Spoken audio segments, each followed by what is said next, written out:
Hello दोस्तों, Hindi mirror पर फिर से आपका स्वागत है। कैसे हैं आप सब दोस्तों? आज की वीडियो का जो विषय है वह है साहित्य शास्त्र। आप लोगों को पता होगा कि जो हमारा साहित्य जो शास्त्र है, काव्य शास्त्र, वह दो भागों में विभक्त है, भारतीय काव्य शास्त्र और पाश्चात्य काव्य शास्त्र। ये दो भागों में विभक्त है, खंड 2 खंड 1।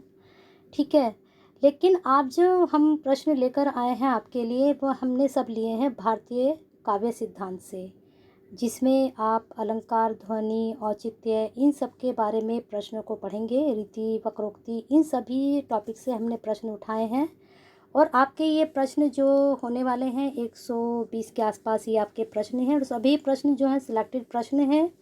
वीडियो को पूरी ज़रूर देखना, क्योंकि जो प्रश्न लिए गए हैं सभी इम्पोर्टेंट हैं और आपकी आगामी परीक्षा के लिए बहुत ही महत्वपूर्ण होने वाले हैं। और ये जो पाश्चात्य काव्य सिद्धांत है, इसकी वीडियो हम कल देंगे आपको, जिसमें प्रश्न रहेंगे वो भी सिलेक्टेड ही रहेंगे। तो आपको वीडियो अगर पसंद आती है तो ज़्यादा से ज़्यादा लाइक एंड शेयर कीजिए। जो दोस्त आज चैनल पर नए हैं वो ज़रूर चैनल को सब्सक्राइब कर लें, जिससे नए वीडियो के उनको नोटिफिकेशन मिलते रहें। चलिए शुरू करते हैं आज का प्रश्न। काव्य प्रकाश के रचयिता कौन है? तो सीधे सीधे उत्तर बताएंगे, क्योंकि प्रश्न बहुत ज़्यादा होते हैं, तो जिससे आपको जो है परेशानी ना हो, टाइम की भी और हमें भी। दूसरी बात ये है कि प्रश्न में थोड़ा सा मैं आपको गैप ही देती हूँ। आज थोड़ा सा हमसे कुछ स्टूडेंट बोल रहे थे कि मैडम सीधा सीधा उत्तर हो जाता है, तो हम लोग नहीं कर पाते हैं। तो आपको थोड़ा टाइम मिलेगा सोचने का कि आप जो है प्रश्न को सोच लीजिए कौन सा उत्तर बैठेगा। तो काव्य प्रकाश के रचयिता कौन है देख लीजिए। इनमें चारों में ABCD में कौन से हैं काव्य प्रकाश के रचयिता? तो आपकी जानकारी के लिए बता दें, बी मम्मट काव्य प्रकाश के रचयिता हैं। चलिए अगले प्रश्न पे चलते हैं। इनमें से ध्वनिवादी आचार्य कौन सा है? तो ध्वनिवादी के बारे में बताना है, ध्वनिवादी आचार्य कौन है? तो दूसरे का आपका उत्तर हो जाएगा आनंदवर्धन, ध्वनिवादी आचार्य हैं। चलिए अगला प्रश्न है, वक्रोक्ति सिद्धांत के प्रवर्तक हैं। वक्रोक्ति सिद्धांत के जल्दी बताइए, वक्रोक्ति सिद्धांत के प्रवर्तक कौन है? सोच लिया होगा आपने, कुंतक जी हैं। चलिए अगले प्रश्न पे चलते हैं। शैमेंद्र किस संप्रदाय से जुड़े हैं? सभी ने एकदम से पता कर लिया होगा कि शैमेंद्र किस संप्रदाय से जुड़े हैं। तो फोर्थ का आपका उत्तर है डी, औचित्य सिद्धांत से या औचित्य संप्रदाय से। चलिए अगले प्रश्न पर, रस सूत्र किस आचार्य की देन है? इसमें बताना है कि जो रस सूत्र दिया है वो किस आचार्य ने दिया है। तो पांचवे का आपका उत्तर हो जाएगा सी, भरत मुनि जी ने रस सूत्र दिया है। चलिए अगले प्रश्न पे चलते हैं। साहित्य दर्पण के रचयिता आचार्य हैं। साहित्य दर्पण जो है उसके रचयिता कौन है? तो इसमें बताना है। तो 6 का आपका हो जाएगा डी, आचार्य विश्वनाथ जी जो है साहित्य दर्पण के रचनाकार हैं। अगला प्रश्न है, नाट्य शास्त्र किस आचार्य की रचना है? तो जो नाट्य शास्त्र रचना है, तो सभी ने लगा लिया होगा अपना उत्तर, इसके हैं भरत मुनि जी। चलिए अगले प्रश्न पे चलते हैं। चंद्रालोक किस आचार्य की कृति है? चंद्रालोक के बारे में बताना है किसकी कृति है। तो सभी का उत्तर मुझे लगता है सही जाएगा, जयदेव। चंद्रालोक जो है जयदेव जी की कृति है। चलिए अगले प्रश्न पे चलते हैं। शब्दार्थों संहितो काव्य में काव्य की यह परिभाषा किसने दी है? बहुत अच्छे ये प्रश्न है, इसको जरूर नोट डाउन करें, वेरी इंपॉर्टेंट प्रश्न है। ये पंक्ति जरूर आती है, ठीक है। तो ये पंक्ति किसकी है या फिर यह परिभाषा किसकी है? ये पंक्ति के रूप में भी आ जाता है और परिभाषा के रूप में भी आते हैं। यह किसने कहा है, इस तरह से भी आ जाता है, और परिभाषा तो ये है ये। तो 9 का आपका उत्तर हो जाएगा सी, भामा जी ने कहा है या भामा जी की परिभाषा है। चलिए अगले प्रश्न पे चलते हैं। रीति संप्रदाय के प्रवर्तक आचार्य कौन है? तो 10वें का आपका उत्तर हो जाएगा वामन, ठीक है। रीति संप्रदाय के वामन जी हैं। चलिए अगले प्रश्न पर चलते हैं। काव्य अलंकार किस आचार्य की कृति है? काव्य अलंकार, ठीक है। 11वें का आपका हो जाएगा सी, भामा जी काव्य अलंकार के आचार्य हैं या इनके द्वारा यह रचित है। इनमें से कौन रसवादी आचार्य है? रसवादी आचार्य कौन से हैं इसमें बताना है। तो 12वें का आपका उत्तर हो जाएगा भरत मुनि जी रसवादी आचार्य हैं। जहाँ पर भी रस आ जाए समझो भरत मुनि जी हैं। चलिए अगले प्रश्न पे चलते हैं। इनमें रस निष्पत्ति का व्याख्याता आचार्य कौन नहीं है? जिसने रस निष्पत्ति की व्याख्या नहीं की है वह इनमें से कौन सा आचार्य नहीं है? इन चारों में से बताना है। तो 13वें का आपका उत्तर हो जाएगा बी, महिम भट्ट जी जो हैं रस निष्पत्ति के व्याख्याता नहीं हैं। बाकी जो हैं भट्टनायक, भट्टलोलट, आचार्य शंकुक, ये तीनों रस निष्पत्ति के व्याख्याता हैं। अगला प्रश्न है, अलंकार संप्रदाय का प्रवर्तक किसे माना जाता है? तो इसका उत्तर आपका हो जाएगा बी, भामह जी को अलंकार संप्रदाय का प्रवर्तक माना जाता है। अगला प्रश्न है, शरीरे तावः दृष्टाय दार्था व्यवच्छिन्नः पदावली, काव्य की परिभाषा किसने आचार्य ने दी है, कौन से आचार्य ने दी है ये वाली काव्य की परिभाषा, तो आपकी जानकारी के लिए बता दें, इसका सी उत्तर होगा, दंडी जी ने यह परिभाषा दी है। ठीक है, चलिए अगले प्रश्न पे चलते हैं। तद दोषो शब्दार्थो सगुणा वनः अलंकृति पुनः वापी, काव्य की यह परिभाषा किस आचार्य ने दी है, तो आपका उत्तर आपने लगा लिया होगा कौन सा उत्तर है, तो इसमें आपका उत्तर हो जाएगा मम्मट। ठीक है, इतना वक्त आपको मिल जाता है और जिनको प्रश्नों के उत्तर आते हैं वो प्रश्न को देखते ही समझ जाते हैं कि इस प्रश्न का उत्तर ये होगा। ठीक है, और जो है आप जो है तुक्का तो लगाते हैं कि ये हो सकता है, ये भी हो सकता है, ये भी हो सकता है, जिनको नहीं आते हैं तो किसी किसी के तुक्के भी बिल्कुल सही बैठते हैं और तुक्के लगाते लगाते वो प्रश्न ज्ञात हो जाते हैं स्टूडेंट को। तो आपका इसका उत्तर मम्मट हो गया। चलिए अगले प्रश्न पे चलते हैं।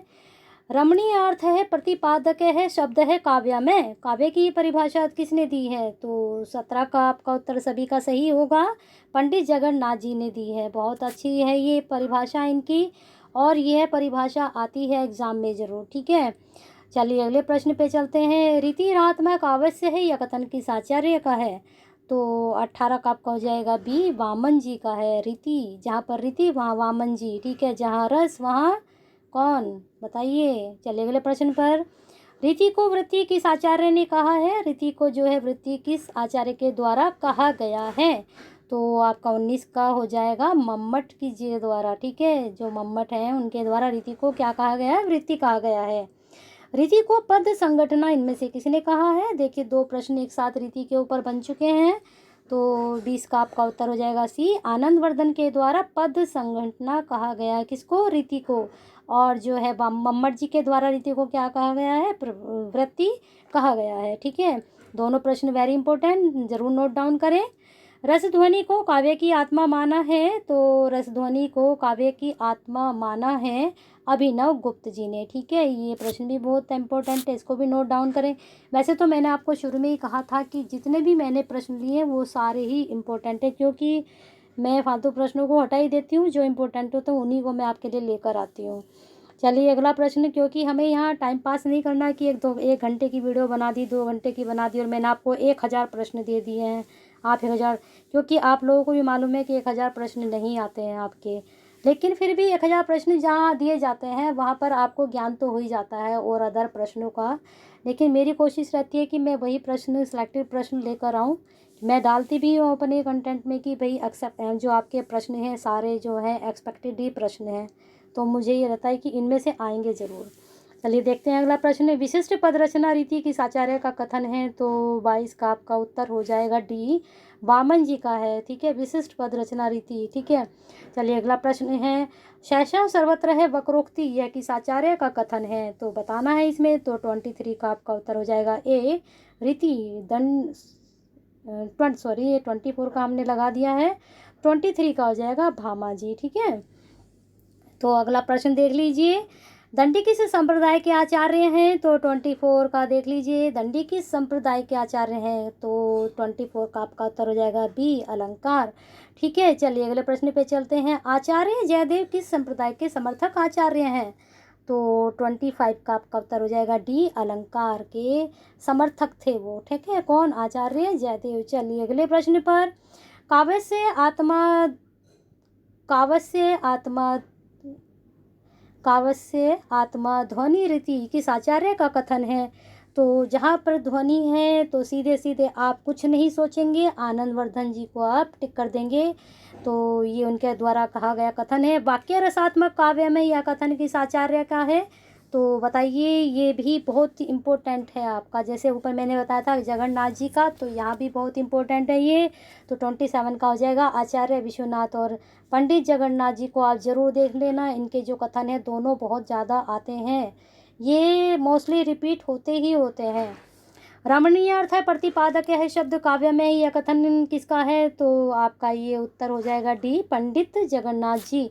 ये आचार्य विश्वनाथ जी, पंडित जगन्नाथ जी, दोनों के कथन आप ज़रूर देखना, फिर अगला प्रश्न है रसगंगाधर किसकी कृति है, तो 29 का आपका उत्तर हो जाएगा बी, पंडित जगन्नाथ जी की। दो प्रश्न पंडित जगन्नाथ जी के बारे में दो चीज़ें आपको पता चल गई, एक तो उनका कथन और एक उनकी जो कृति है बहुत ही प्रमुख ये प्रसिद्ध कृति है। ठीक है, इनमें से कौन सा तत्व काव्य हेतु नहीं है, आपको पता है काव्य हेतु कौन कौन से होते हैं, लेकिन यहाँ हमने बताना है तीन है लेकिन एक नहीं है, वो कौन सा नहीं है। तो 30 का आपका उत्तर हो जाएगा डी, अलंकार जो है काव्य हेतु नहीं, बाकी अभ्यास, प्रतिभा, व्युत्पत्ति ये सब काव्य हेतु। और कौन कौन से काव्य हेतु हैं ये आप बताएंगे कमेंट बॉक्स में। आचार्य दंडी ने मूल काव्य हेतु माना है, किसको माना है, जो काव्य हेतु है वो कौन सा है, मुख्य या मूल, तो 31 का आपका हो जाएगा बी, अभ्यास। किसके अनुसार, दंडी जी के अनुसार। सभी ने काव्य हेतु अलग अलग माने हैं, तो ये दंडी जी के अनुसार सबसे मूल जो है काव्य हेतु अभ्यास है। ठीक है, अब प्रतिभा को शक्ति कहा है, किसने कहा है, तो 32 का आपका हो जाएगा बी, मम्मट ने। ठीक है, शक्ति को इन्होंने माना है, प्रतिभा को। ठीक है, वह कौन सा काव्य हेतु है जिसके अभाव में काव्य रचना संभव नहीं है, तो आपका ये उत्तर हो जाएगा ए, प्रतिभा के बिना आप जो है काव्य की रचना नहीं कर सकते हैं। और प्रतिभा को किसने माना है, मम्मट जी ने। ठीक है, तो मम्मट जी का मानना है कि अगर आप में प्रतिभा नहीं है तो आप काव्य की रचना नहीं कर सकते हैं। ठीक है, आचार्य मम्मट ने कितने काव्य प्रयोजन बताए हैं, मम्मट जी के ये प्रश्न आ गया है अगला, तो 34 का आपका उत्तर हो जाएगा सी, 6। उन्होंने काव्य प्रयोजन कितने बताए हैं, 6। सकल मौलीभूत प्रयोजन कौन सा है, इसमें एक आपको पता चल गया कि एक सकल मौलीभूत प्रयोजन भी है, तो 35 का आपका उत्तर हो जाएगा सी, संदेह परिनिवृत्तते। ठीक है, सफल मौलिक भूत प्रयोजन यह है। रस सूत्र में निष्पत्ति की व्याख्या भुक्ति के रूप में किसने की, रस सूत्र में निष्पत्ति की व्याख्या भुक्ति के रूप में, अभी हम ऊपर पढ़ कर आ रहे थे कि रस निष्पत्ति की व्याख्याता कौन कौन है, उसमें आपको हमने 3 के नाम बताए थे। ठीक है, तो यहाँ पर ये पूछ रहा है कि रस सूत्र में निष्पत्ति की व्याख्या में भुक्ति के रूप में। ठीक है, ये बताना है यहाँ पर। 36 का आपका उत्तर हो जाएगा बी, भट्ट नायक ने भुक्ति के रूप में की। दोस्तों ये प्रश्न थोड़ा हमें टिपिकल लगते हैं, अगर आप इनको ध्यान से बिल्कुल जैसे हम कोई क्या कहते हैं कि व्याकरण के उसके मैथ के क्वेश्चंस को बड़े ध्यान से समझते हैं, तो इस तरह का कोई फार्मूला इनका होता है, तो वो आप ध्यान से अगर सुनोगे, वहाँ पर देखो आप कड़ियाँ जोड़िए इन प्रश्नों में, जब तक आप इनको जोड़ के नहीं चलोगे ना प्रश्नों को, तब तक आप इनके उत्तर नहीं कर पाएंगे। अलग अलग आप अगर इनको याद करते हैं तो नहीं हो पाएगा। आप सिर्फ भट्ट लोलट ये जो भट्ट नायक जी हैं, अब ये व्याख्याताकार भी हैं, साथ में अब हमने इनका क्या पढ़ लिया है कि जो है इन्होंने कहा गया ये प्रश्न यहाँ पर है, ये रहा कि रस सूत्र में निष्पत्ति की व्याख्या भुक्ति के रूप में, तो 2 चीज़ें आपको पता चल गई, ये व्याख्याताकार भी हैं और भट्टनायक ने भुक्ति के बारे में बोला। ठीक है, साधारीकरण सिद्धांत का उल्लेख सर्वप्रथम किस आचार्य ने किया, साधारीकरण का सिद्धांत का उल्लेख तो किसने किया था, तो 37 का आपका हो जाएगा ए, साधारीकरण का। और किसने किया ये आपको पता है तो बताइए। ध्वन्यालोक के रचयिता हैं, तो 38 का आपका उत्तर हो जाएगा ए, आनंदवर्धन। ये प्रश्न दोबारा आ चुका है। ध्वन्यालोक लोचन के रचयिता, ठीक है, अब यहाँ पर आ गया लोचन, तो इसका आपका उत्तर हो जाएगा बी, अभिनव गुप्त जी। ठीक है, अनुमितिवाद का संबंध है, किससे है अनुमितिवाद का संबंध, तो 40 का आपका उत्तर हो जाएगा बी, आचार्य शंकुक से। चलिए अगला प्रश्न है, काव्य की सत्ता शब्द में मानने वाले कौन से आचार्य हैं, काव्य की सत्ता में शब्द में मानने वाले कौन आचार्य हैं, तो इसका उत्तर हो जाएगा पंडित जगन्नाथ जी। रस निष्पत्ति में निष्पत्ति का अर्थ उत्पत्ति किस आचार्य ने माना, देखिए रस निष्पत्ति फिर दोबारा आ गया है, इसका अर्थ उत्पत्ति में, अभी हमने ऊपर पढ़ा था किसके, भुक्ति के बारे में, अब हम पढ़ रहे हैं उत्पत्ति के बारे में, किसके, रसपत्ति के निष्पत्ति में। ठीक है, तो ये उत्पत्ति किसने मानी, तो 42 का आपका उत्तर हो जाएगा ए, लोलट जी। ठीक है, अगला प्रश्न है, रस निष्पत्ति में निष्पत्ति का अर्थ अभिव्यक्ति, यहाँ पर आ गया अभिव्यक्ति, पहले भुक्ति और फिर उसके बाद क्या है उत्पत्ति, अब है अभिव्यक्ति। अब अभिव्यक्ति किसने मानी है, तो आपका इसका उत्तर हो जाएगा बी, अभिनव गुप्त, और ये तीनों ही व्याख्याताकार हैं। हम ये प्रश्न तीनों को जोड़ लीजिए, आपके लिए फ़ायदा होगा और आपको अच्छे से याद भी रहेगा। दशरूपक के रचयिता कौन है, तो 44 का आपका उत्तर हो जाएगा का धनंजय। ठीक है, याद कर लेना, बहुत इंपॉर्टेंट प्रश्न है। महाकाव्य के लक्षणों पर किस आचार्य ने विस्तार से विचार किया है, तो बताना है कि जो महाकाव्य के लक्षण हैं किस आचार्य ने इन पर विचार किया, तो इस पर विचार किया है विश्वनाथ जी ने। चलिए अगला प्रश्न देखिए, महाकाव्य के लक्षणों पर किस आचार्य ने विस्तार से विचार किया है। अभी आपका ये उत्तर हमने बता ही दिया है। अगला प्रश्न देख लीजिए, महाकाव्य में कम से कम कितने सर्ग होने चाहिए। तो कितने सर्ग होने चाहिए आप बताइए, देख लीजिए 8 होने चाहिए। उत्तर सही गया होगा आपका। स्वाति सुखाय को किसने काव्य प्रयोजन स्वीकार किया है। काव्य प्रयोजन के ऊपर हम पढ़कर आ रहे हैं ऊपर यहाँ, लेकिन दूसरा प्रश्न आ चुका है काव्य प्रयोजन से संबंधित। तो स्वाति सुखाय किसने स्वीकार किया, तो 47 का आपका हो जाएगा डी, तुलसीदास जी ने। लोकमंगल को काव्य प्रयोजन मानने वाले कवि हैं, तो यहाँ भी आपका उत्तर तुलसीदास जी हो जाएंगे। व्यक्ति विवेक की रचना किसने की है, लगा लीजिए उत्तर किसका कौन है। तो अगर आपका सही गया है तो आपका बिल्कुल सही है उत्तर बी, महिम भट्ट जी का। चलिए अगले प्रश्न पे चलते हैं, आचार्य आनंदवर्धन ने किस लक्षण ग्रंथ की रचना की है। अभी आपको समझाया था आनंदवर्धन जी के बारे में, तो 50 का आपका उत्तर हो जाएगा ध्वन्यालोक। ये हम ऊपर रचनाएं पढ़कर आ रहे हैं तो सही जाने चाहिए आपके उत्तर। इनमें से किसी रीति संप्रदाय का प्रवर्तक माना गया है। रीति देखिए फिर से दोबारा रीति आ गई है, तो इसका आपका उत्तर हो जाएगा बी, वामन जी। ठीक है, अगला प्रश्न है, ना कांतम अपि निर्भुष्य विभाति बनीता मुखम, यह कथन है, यह कथन किसका है बताना है। तो 52 का आपका हो जाएगा भामह जी का कथन है। ये वेरी इंपॉर्टेंट है, नोट डाउन जरूर करें। अगला प्रश्न आ जाता है मिलान का। तब हम यहाँ पर मिलान करना है, इधर संप्रदाय है उधर संप्रदाय कर्ता के नाम है जन। ठीक है, तो बताइए कौन कौन है रीति संप्रदाय, ये हम अभी पढ़ चुके हैं। ध्वनि अलंकार रस सब के बारे में हम पढ़ चुके हैं, तो मैच कर लीजिए इसको। तो 53 का मैचिंग कौन सा होगा बताइए, सीधा सीधा आपको पता चल रहा होगा कौन सा है। 53 का उत्तर कौन सा जाने वाला है।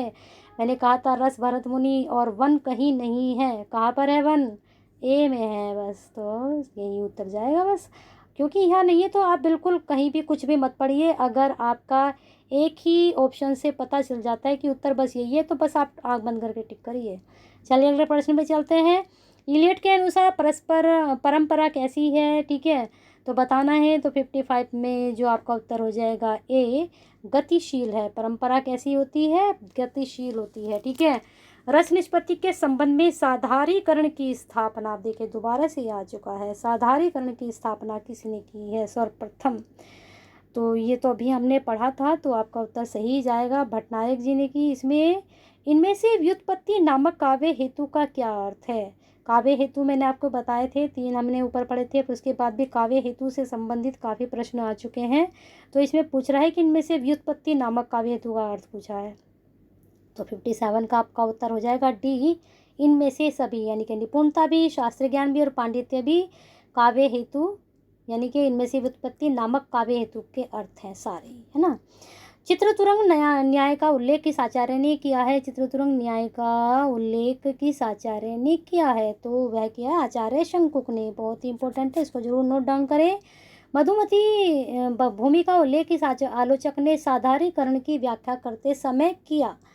तो कितना अच्छा प्रश्न है, इसको ध्यान से पढ़ें आप। 59 का आपका उत्तर हो जाएगा बी, श्याम सुंदर दास जी ने। श्याम सुंदर दास जी से रिलेटेड बहुत प्रश्न पूछे जाते हैं, इनको जरूर पढ़ें आप डीपली। उत्तम कोटि की रचनाभूति में सामाजिक तारतम्य होता है, तो बताना है। तो 60 का आपका उत्तर हो जाएगा ए, आश्रय के साथ। ठीक है, नाट्य शास्त्र को क्या संज्ञा दी गई है। नाट्य शास्त्र को बताना है कौन सी संज्ञा दी गई है, तो इसका उत्तर आपका हो जाएगा पंचम वेद। और नाट्य शास्त्र का किससे संबंध है, ये भी आपको पता होना चाहिए। रस का अर्थ क्या है, तो आपका इसका उत्तर हो जाएगा बी, काव्यानंद। ठीक है, रस क्या होता है, जब हमें काव्य में क्या आता है, आनंद आने लगता है, तो वह क्या होता है, रस होता है। रस रूप में क्या परिणित होता है, रस रूप में परिणित बताना है क्या होता है। तो 63 का आपका हो जाएगा ए, स्थायी भाव परिणत होता है। चलिए अगले प्रश्न पर, स्थायी भाव की संख्या कितनी है, ये भी आपको समझा रखा है। ये स्थायी भाव की संख्या बताई गई है आपको, तो ये है 9। ठीक है, स्थायी भाव की संख्या। फिर है स्थायी भाव की, ये प्रश्न हो चुका। सौंदर्य में अलंकार किस कवि का कथन है, तो सौंदर्य अलंकार, ये भी वेरी इंपॉर्टेंट, इसको जरूर नोट डाउन करें। तो इसका उत्तर आपका हो जाएगा सी, वामन जी। ठीक है, आचार्य कुंतक ने रीति का क्या नाम दिया है। रीति का संबंध किससे है ये तो आपको पता है, लेकिन आचार्य कुंतक ने इसे क्या नाम दिया है?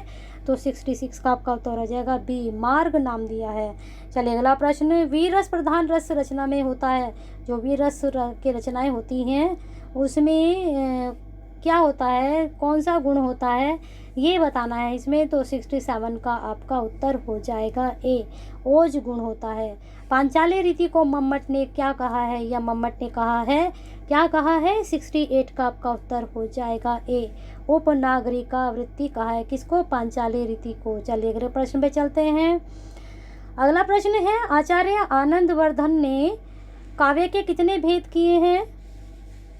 बताने हैं इसमें आनंदवर्धन जी ने कितने भेद किए हैं। तो 69 का आपका उत्तर हो जाएगा ए, 3 भेद किए हैं। ध्वनि की शब्द शक्ति पर आधारित है। तो 70 का आपका उत्तर हो जाएगा सी, व्यंजना पर आधारित है। चलिए अगला प्रश्न देख लीजिए। निम्नलिखित में सुमेलित करना है। इधर जो है आपके वाद हैं, भक्तिवाद, औपानित्यवाद यहाँ पर, और यहाँ पर इनके आचार्य के नाम हैं। तो बताने हैं किससे कौन मैच करेगा। तो 71 का आपका ए हो जाएगा। 3 4 2 1 इसको आप मैच कर लेना और इसको आपके कॉपी में नोट डाउन भी कर लेना। फिर अगला भी मिलान का ही है। इधर रस हैं और इधर स्थाई भाव हैं। तो बताने हैं, तो आपको सीधा सीधा इसका आंसर ही बताते हैं। 72 में डी हो जाएगा। 2 4 1 3, ठीक है, 2 4 1 3 मैच कर लेते हैं। श्रृंगार का क्या होता है? रति। वीर रस का क्या होगा? उत्साह। करुण का क्या होगा? शोक। और विभत्स का क्या होगा? जुगुप्सा। ठीक है, चलिए अगले प्रश्न पे चलते हैं। इनमें से साधारणीकरण सिद्धांत के प्रवर्तक कौन है? प्रश्न का उत्तर दीजिए। 74 का आपका क्या हो जाएगा? सी, भट्टनायक जी हैं। ठीक है, व्यक्ति विवेक के रचयिता, यह भी हम करके आ चुके हैं। आपका ये सही जाएगा, देख लीजिए, लगाइए। कवि की अनुभूति का साधारीकरण होता है, यह कथन किसका है? तो 76 का आपका उत्तर हो जाएगा सी, डॉक्टर नगेंद्र का है। साहित्यालोचन के रचयिता हैं। साहित्यालोचन के रचयिता बताने हैं, तो आपका इसका उत्तर हो जाएगा श्याम सुंदर दास जी। मैंने कहा था श्याम सुंदर दास जी को अच्छे से पढ़ना, इनसे संबंधित बहुत ज़्यादा प्रश्न पूछे जाते हैं। चलिए अगला प्रश्न है, भारतीय काव्य शास्त्र की भूमिका ग्रंथ के लेखक हैं। बहुत अच्छा प्रश्न है। तो इसके लेखक 78 में डॉक्टर नगेंद्र। ठीक है, चलिए अगले प्रश्न पे चलते हैं। शास्त्रीय समीक्षा के सिद्धांत के रचयिता कौन है? तो 79 का आपका हो जाएगा ये गोविंद त्रिगुणायत जो हैं। डॉक्टर रामविलास शर्मा किस वर्ग के आलोचक हैं? तो आपका इसका उत्तर सभी को पता है कि डॉक्टर रामविलास शर्मा प्रगतिवादी आलोचक हैं। चलिए अगला प्रश्न है, हिंदी के रीति ग्रंथ किस आलोचना वर्ग में रखे जाने चाहिए? जो रीति ग्रंथ है वो किस आलोचना के वर्ग में रखे जाने चाहिए? तो इसमें बताना है, तो इसमें है सैद्धांतिक आलोचना के वर्ग में। चलिए अगला प्रश्न है, इनमें से सौष्ठववादी समीक्षक कौन है? बहुत खास प्रश्न है, इसको नोट डाउन जरूर करें। तो 82 का आपका उत्तर हो जाएगा सी, नंदुलारे वाजपेयी जी सौष्ठववादी समीक्षक हैं। हृदय की सी मुक्ति साधना के लिए मनुष्य की वाणी जो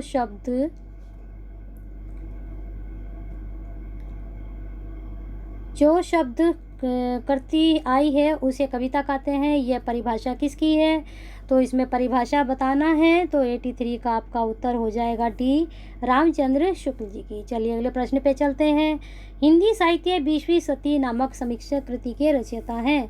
बहुत इंपॉर्टेंट प्रश्न है, जरूर नोट डाउन करना। ये वाली जो है समीक्षा पूछी जरूर जाती है। तो 84 का आपका उत्तर हो जाएगा सी, नंदुलारे वाजपेयी, ये भी उन्हीं की है। इनमें से कौन सी कृति रामविलास शर्मा जी की नहीं है? तो इसमें बताना है कौन सी नहीं है। तो आपकी जानकारी के लिए बता दें कि रस मीमांसा उनकी नहीं है। निराला की सात्य साधना, भाषा और समाज, भारतीय सौंदर्य शास्त्र और तुलसीदास, ये तीनों उनकी रचनाएं हैं। रस मीमांसा किसकी है? पता होगा सबको, है ना? अगर नहीं पता तो बता देते हैं, रामचंद्र शुक्ल जी की। इनमें से संचारी भाव कौन सा नहीं है उसके बारे में बताना है।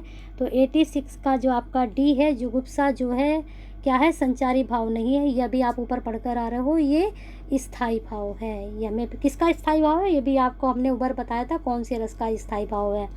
ठीक है, अब यहाँ पर मिलान करना है।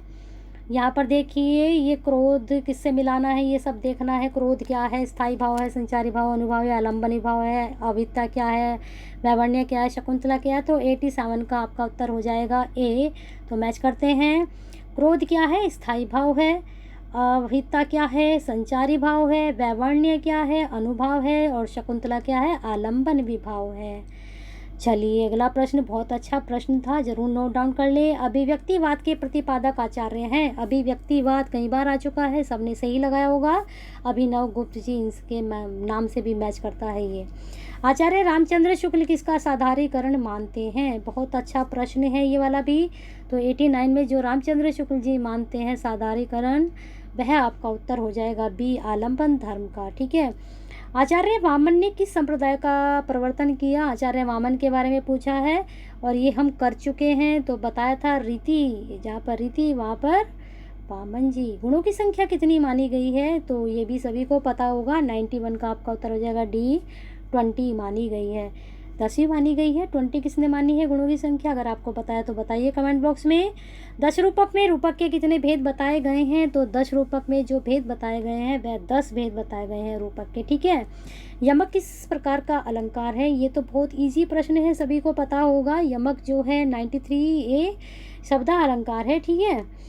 चलिए सादृश्य पर आधारित अलंकार है, कौन सा अलंकार है सादृश्य पर आधारित? तो आपका इसका उत्तर हो जाएगा डी, इनमें से सभी। ये सभी सादृश्य पर आधारित हैं। क्यों है सादृश्य पर आधारित? अगर पता है तो बताइए कमेंट बॉक्स में। कुवलया या नंद के रचयिता हैं? कुवलया या नंद के रचयिता कौन है? तो 95 का हो जाएगा B, Appayya Dikshit. Very important. कवि प्रिया किस रीतिकालीन आचार्य की करती है? ये भी जरूर नोट डाउन करें। इसका उत्तर है आपका सी। ये मुझे पता है, मोस्टली सभी बच्चों को पता होगा। फिर है अस्तित्ववाद के प्रवर्तक हैं। बहुत अच्छा प्रश्न है। अस्तित्ववाद के कौन है प्रवर्तक? तो इसमें आपका उत्तर हो जाएगा डी, सारन क्रिकेगार्ड। पूर्वापर संबंध से रहित काव्य होता है। पूर्वापर संबंध से रहित, सहित नहीं पूछा, रहित काव्य होता है। तो 98 का आपका उत्तर हो जाएगा डी, मुक्तक काव्य। ठीक है, मुक्त होकर रचना की गई। पूर्वापर संबंध से ये तो हो चुका काव्य होता है, युक्त से ही काव्य होता है। तो 99 का आपका हो जाएगा डी, इनमें से सभी ये युक्त होते हैं। ठीक है। और वहाँ पर हमने क्या पूछा था? रहित, ये युक्त है, महाकाव्य, प्रबंध काव्य, खंड काव्य। लेकिन जो नहीं होता वह क्या कहलाता है? वह मुक्तक काव्य कहलाता है। बहुत अच्छे, दोनों प्रश्न दोनों एक दूसरे से अटैच हैं, एक साथ इनको करेंगे आप। हिंदी में सौष्ठववादी समीक्षक हैं, ये हम कर चुके हैं अभी, नंदुलारे वाजपेयी जी हैं। चलिए अगला प्रश्न, केशव ने रस दोषों का वर्णन किस ग्रंथ में किया है? रस के जो दोष हैं उनका वर्णन उन्होंने अपने किस ग्रंथ में किया है? तो उन्होंने रसिक प्रिया में उनका वर्णन किया है। मम्मट में कौन सा काव्य प्रयोजन सकल मौलीभूत प्रयोजन माना गया है? ये प्रश्न कुछ अलग तरीके से ऊपर आया था, लेकिन यहाँ पर दूसरे तरीके से आया है। तो 111 का आपका उत्तर हो जाएगा डी, संदेह परिनिवर्त्य। वहाँ पर दूसरे तरीके से पूछा गया, यहाँ दूसरे तरीके से पूछेगा। देखना, मैंने कहा था ना कि प्रश्नों की एक चैन सी बनाकर चलते हैं जो एक दूसरे से जुड़े हुए होते हैं, तभी आप अच्छे से समझ पाएंगे। तुलसीदास का काव्य प्रयोजन ये हम पढ़ चुके हैं कि स्वातः सुखाय भी है और लोक मंगल भी है। ठीक है, दोनों ही उनके थे, तो उत्तर डी सही होगा। रीति का पद संगठन नाम किसने दिया? ये भी हम पढ़ चुके हैं, बताइए किसने दिया है? आपका ये ऊपर कर चुके हो प्रश्न। तो 113 का आपका हो जाएगा विश्वनाथ जी। मम्मट ने रीति को क्या कहा है? ये भी हम समझ कर आए हैं ऊपर, तो आपका इसका उत्तर हो जाएगा वृत्ति। ये देखना, प्रश्न बदल कर आते रहते हैं। इनमें से ध्वनि विरोधी आचार्य हैं, 115 का आपका उत्तर हो जाएगा डी, ये सभी। मुकुल भट्ट भी, भट्टनायक जी भी और मही भट्ट भी क्या विरोधी हैं? ध्वनि के विरोधी आचार्य रहे हैं। आनंदवर्धन ने ध्वनि के कौन से भेद माने हैं या माने हैं उन्होंने? तो 116 का आपका उत्तर हो जाएगा डी, ये सभी। वस्तु ध्वनि, रस ध्वनि, अलंकार ध्वनि, ध्वनि के उन्होंने भेद माने हैं। अगला प्रश्न है, इनको मिलान करना है स्थायी भाव और रस में। तो 117 का आपका उत्तर हो जाएगा ए, 2 3 4 1। तो हास्य क्या है? हास्य। क्रोध क्या है? रौद्र। जुगुप्सा क्या है? विवश। और शोक क्या है? करुण। चलिए अगले प्रश्न पे चलते हैं। इन पंक्तियों को मिलाना है सूची और सूची 2 से सूची 1 सूची 2। तो 118 का सीधा उत्तर देखते हैं। उत्तर है इसका 3 4 1 2। ठीक है, 3 4 1 2। तो धरती में क्या आएगा? संचारी भाव। रोमांच क्या है? सात्विक भाव। नायिका क्या है? आलंबन। यह हमें भी शकुंतला के बारे में भी ऊपर पढ़ा था, आलंबन विभाव है। और क्रोध क्या है? स्थायी भाव। पढ़कर तो आए हैं ऊपर, क्यों घबरा रहे हो? चलिए अगला प्रश्न देखिए, सुमेलित करना है। ये भी सब आप पढ़ चुके हो। ध्वनि किससे संबंधित है? रस, ध्वनि, रीति, वक्रोक्ति। इसका सीधा आंसर बताते हैं। 122 का आपका बी हो जाएगा। 4 3 1 2। ठीक है, इसको ध्वनि आपको पता है क्या? बताया तो था, आनंदवर्धन। रस ध्वनि जो है अभिनव गुप्त, रस जहाँ पर रस है अभिनव और आनंदवर्धन। रीति आपको बताया था मैंने, वामन। वक्रोक्ति सीधा कुंतक का मैच कर लीजिए। ठीक है, शायद ये पंक्ति भी हम कर आ चुके हैं। ऊपर जैसा सूत्र वक्रोक्ति ऋणार्थ विभाग कहते कथन किसका है, किसका था, बताइए जल्दी से, किसका सही जाएगा। यहाँ पर उत्तर है दंडी जी का। ठीक है, कौन सा आचार्य अलंकारवादी नहीं है, बाकी 3 हैं और एक नहीं है अलंकारवादी, तो आपका इसका उत्तर हो जाएगा डी, मम्मट जी है, अलंकारवादी नहीं है। ये क्या है, रसवादी, अलंकारवादी क्या है। अन अलंकृति पुनः क्वापी का तात्पर्य क्या है। देखिए ऊपर तो हमने जाना था किसका कथन है, किसकी परिभाषा है, लेकिन यहाँ पर क्या पूछ रहा है, तात्पर्य। देखिए कि प्रश्न 2 तरीके से पूछ लिया गया है, तो आपका इसका उत्तर हो जाएगा अलंकार काव्य का अनिवार्य तत्व नहीं है। चलिए अगला प्रश्न, अन अलंकृति पुनः क्वापी का तात्पर्य हो चुका है, ये यहाँ पर मिलान करना है। तो इधर जो है सिद्धांत है, इधर प्रवर्तक हैं, तो 126 का आपका उत्तर क्या होगा, जल्दी से बताइए। ए हो जाएगा 4 1 2 3। औचित्य किसका है, शैमेंद्र का। गुण किसका है, वामन। ध्वनि किससे है, आनंदवर्धन। रस किसका, भरत मुनि। बहुत आसान था। प्रज्ञा नवन अवमनेश भाषालिनी प्रतिभा सतमतः यह कथन किसका है, तो 128 का आपका उत्तर हो जाएगा आचार्य भट्टिति का। प्रतिभा को काव्य का प्रधान हेतु माना है, ये हम पढ़कर आए हैं, लेकिन दूसरे तरीके से आपके प्रतिभा सामने आई थी, तो 120 का आपका उत्तर हो जाएगा बी, दंडी जी ने। प्रतिभा को शक्ति नाम दिया है, ये भी पढ़ा है, लेकिन वही प्रश्न दोबारा से बदल कर दे दिया गया है, तो 130 का आपका उत्तर हो जाएगा सी, मम्मट ने। चलिए अगला प्रश्न, कौन सा तत्व काव्य हेतु नहीं है, तो यहाँ पर जो है कुछ शब्द अलग हैं, प्रश्न सेम है लेकिन शब्द अलग आ चुके हैं, तो 131 का आपका उत्तर हो जाएगा डी, ईश्वर वंदना। ठीक है, व्युत्पत्ति का तात्पर्य है क्या है, 132 का आपका उत्तर हो जाएगा डी, ये सभी शास्त्र ज्ञान ये भी हम पढ़ चुके हैं। व्युत्पत्ति की निपुणता कहाँ है, 133 का आपका हो जाएगा ए, मम्मट ने। पंडित जगन्नाथ के ग्रंथ का क्या नाम है, तो बहुत अच्छा प्रश्न है, तो इसका आपका उत्तर हो जाएगा रसगंगाधर, ये हम ऊपर कर चुके हैं, लेकिन वहाँ पर रसगंगाधर यहाँ पर थे और पंडित जगन्नाथ जी यहाँ पर थे। यहाँ पर पंडित जगन्नाथ जी ऊपर आ गए, यहाँ रसगंगाधर उनकी रचना नीचे आ गई है। चलिए अगला प्रश्न देख लीजिए, यहाँ पर फिर मिलान करने, नाट्यशास्त्र ये सब आप पढ़ चुके हो, सीधा आंसर देख लीजिए। 35 का आपका बी है, 3 4 2 1। ठीक है, चलिए अगला प्रश्न देख लीजिए, यहाँ पर फिर मिलान करना है, ये भी आप पढ़ चुके हो, ये भी सब पढ़ चुके हो, मैचिंग आप आराम से कर सकते हो, तो आपका इसका उत्तर है सी, इसको आप मैच कर लेना, सी आपका उत्तर है, टिक कर देते हैं इसको। चलिए अगला प्रश्न, सूरदास के किस ग्रंथ में रीति विवेचन है, ये आया है कुछ अलग प्रश्न, तो 138 का आपका उत्तर क्या हो जाएगा, सी, साहित्य लहरी में उन्होंने रीति विवेचन किया है। आलोचक में कौन सा गुण अपेक्षित है, कौन सा गुण अपेक्षित है, तो इसका आपका उत्तर हो जाएगा 139 का डी, ये सभी जो गुण हैं अपेक्षित होते हैं। छायावाद के समर्थक आलोचक कौन है, यानी कि उनके समर्थन में आलोचना की है किसने, तो की है नंदुलारे वाजपेयी, इसके प्रमुख समर्थक आलोचक रहे हैं। काव्य गुणों की संख्या मानी गई है, 141 का आपका हो जाएगा बी, 20 ये ऊपर पढ़ाया अभी आपने। विशिष्ट पद रचना रीति, ये भी आप ऊपर पढ़कर आए हो, या परिभाषा किस काव्य ग्रंथ में है।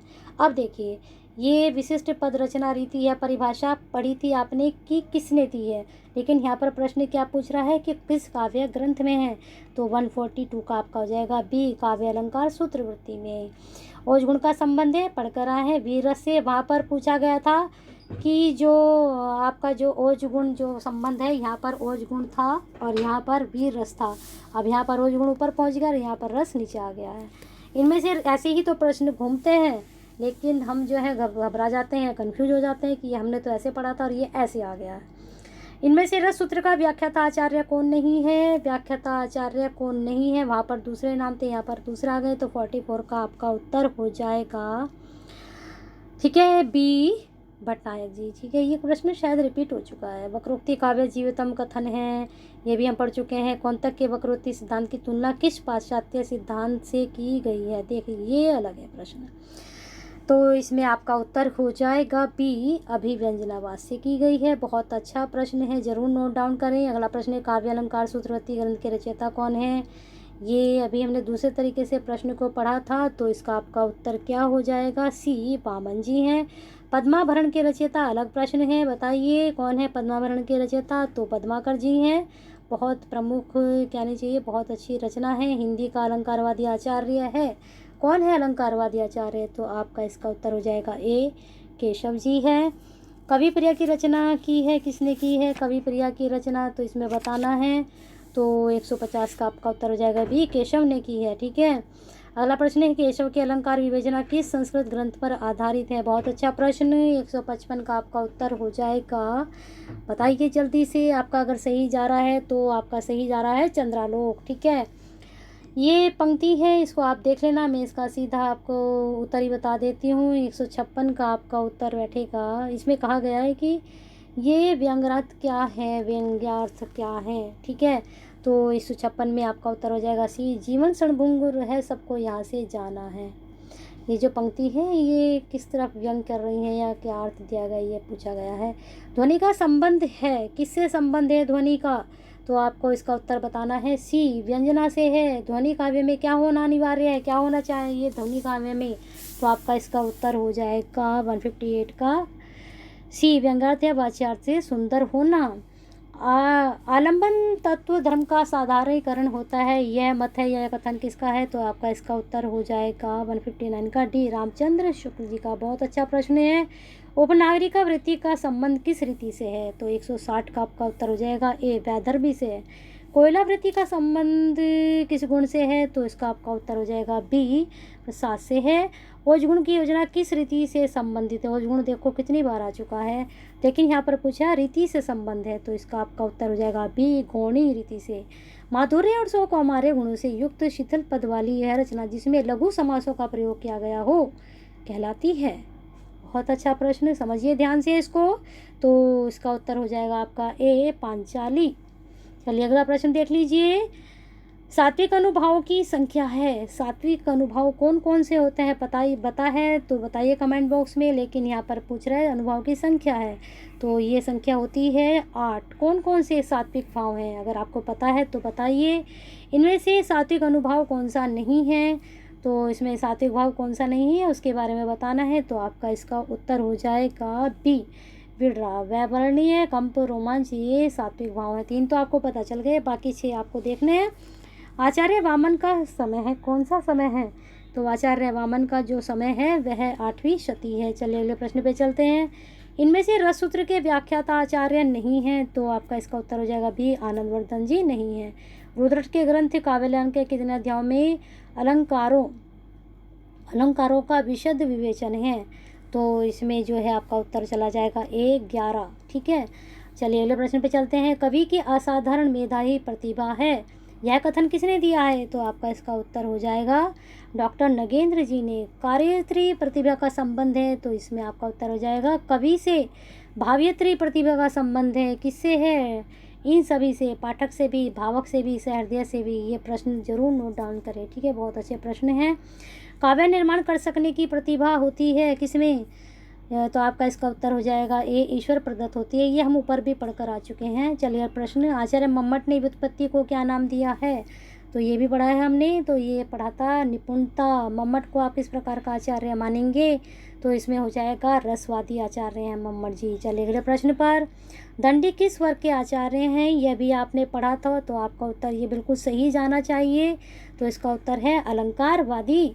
इन सूचियों का मिलान करना है, ये पंक्ति है, कथन है, इधर आचार्य के नाम है, इनके बारे में बताना है किसने क्या कही है, तो 176 का आपको सीधा उत्तर ही बता देते हैं। इसका उत्तर है बी, 3, 1, 4, 2। इसको मिला लेना आप, जैसे काव्य शोभा करण धर्मान्य अलंकार है परचक्षते, तो ए में कौन सा आएगा, दंडी। सौंदर्य में अलंकार वामन। ठीक है, इसको मिला लेना आप, तो इसमें जो है आपका सी में चौथा और अलंकृत पुनः कॉपी। ठीक है, इसको आप मैच कर लेना कौन सा है, 176 का बी। चलिए अगले प्रश्न पर, यहाँ भी आपको मिलान करें, ग्रंथ का नाम है, रचयिता का नाम है, यहाँ पर ग्रंथ है, तो इसका सीधा सीधा आपको आंसर बता देते हैं। इसका आंसर आपका है सी, 3, 4, 1, 2। ठीक है, इसको मिला लेना। ठीक है, चलिए आगे चलते हैं। चलिए आपके प्रश्न खत्म हो चुके हैं, चलिए हम ये मैचिंग कर लेते हैं आप थोड़ा सा। 177 का तो काव्य अलंकार सूत्रवृत्ति का है तीसरा, ये हमने इसका आपका उत्तर बताया था। 178 का सी, 177 का आपका उत्तर हो जाएगा सी। तो इसमें काव्य अलंकार सूत्रवृत्ति किसकी है, वामन की। काव्य अलंकार सारग्रह किसका है, उद्भट का, यहाँ पर ये मैच होगा।